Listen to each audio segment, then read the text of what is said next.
Team India head coach Gautam Gambhir ఆలోచనలకు వ్యతిరేకంగా T20 captain Suryakumar Yadav సంచలన నిర్ణయం తీసుకున్నాడు. భారత T20 captain mister 360 player Suryakumar Yadav సంచలన నిర్ణయం తీసుకున్నాడు. అది కూడా బీసీసీఐ సెలెక్టర్ల నిర్ణయాన్ని ఎదిరిస్తూ సూర్య షాకింగ్ ప్రకటన చేశాడు. రోహిత్ శర్మ వారసుడిగా భారత టీ20 జట్టు పగ్గాలు అందుకున్న సూర్య కెప్టెన్ గా తన తొలి సిరీస్ లో టీమిండియా విజయవంతంగా నడిపించిన విషయం తెలిసిందే. శ్రీలంకతో జరిగిన 3 టీ20 సిరీస్ ను ఏకంగా 3 మ్యాచ్లతో క్లీన్ స్వీప్ చేశాడు. అది కూడా యంగ్ టీమ్ తో. రోహిత్ శర్మ, విరాట్ కోహ్లీ, రవీంద్ర జడేజా రిటైర్మెంట్ ప్రకటించి జస్ప్రీత్ బుమ్రా రెస్ట్ లో ఉన్న సమయంలో యువ క్రికెటర్లతో వెళ్లి లంకను వాళ్ళ గడ్డపైనే ఓడించాడు. కెప్టెన్ సూపర్ స్టార్ట్ అందుకున్న తర్వాత శ్రీలంకపై టీమిండియా వన్డే సిరీస్ ను కోల్పోయింది. 3 వన్డేల సిరీస్ లో 2 మ్యాచ్ల తేడాతో ఓడిపోయింది. ఈ ఓటమితో టీమిండియాపై తీవ్ర విమర్శలు వచ్చాయి. ఆ విమర్శలు చూసి తట్టుకోలేకపోయాడో ఏమో కానీ సూర్య తాను 3 ఫార్మాట్లు ఆడాలని అనుకున్నట్లు ప్రకటించాడు. టీ20లో కెప్టెన్ గా ఉన్న సూర్యను వన్డే సిరీస్ కు ఎంపిక చేయలేదు. అతనిపై టీ20 బ్యాటర్ అనే ముద్ర పడింది. కానీ డొమెస్టిక్ క్రికెట్ లో ఎంతో అనుభవం ఉన్న సూర్య తాను అన్ని ఫార్మాట్లో ఆడాలని అనుకున్నట్లు వెల్లడించాడు. గంభీర్ బీసీసీఐ నిర్ణయానికి వ్యతిరేకంగా అయితే సూర్య తీసుకున్న ఈ నిర్ణయాన్ని బీసీసీఐ సెలెక్టర్ల ఆలోచనలకు వ్యతిరేకంగా ఉంది. అది ఎలాగంటే టీ20 వరల్డ్ కప్ 2024 తర్వాత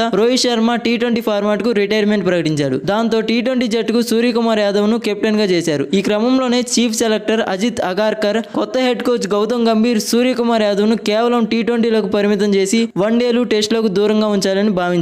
దానికి బీసీసీఐ కూడా ఓకే చెప్పింది. వన్డే వరల్డ్ కప్ 2023లో సూర్యకుమార్ కు ఛాన్స్ ఇచ్చినా అంతకు ముందు వన్డేలు ఎక్కువగా ఆడించినా అతను సక్సెస్ కాలేదు. టీ20లోనే బాగా ఆడుతున్నాడు. అందుకే టీ20లకు మాత్రమే పరిమితం చేయాలని నిర్ణయం తీసుకున్నారు. అందుకే శ్రీలంకతో 3 వన్డేల సిరీస్ కు అతన్ని ఎంపిక చేయలేదు. అయినా కూడా సూర్య తాను 3 ఫార్మాట్లు ఆడాలని అనుకున్నట్లు తన మనసులో మాట బయటపెట్టారు. మరి ఈ విషయంపై మీ అభిప్రాయాలని కామెంట్లో పెట్టండి.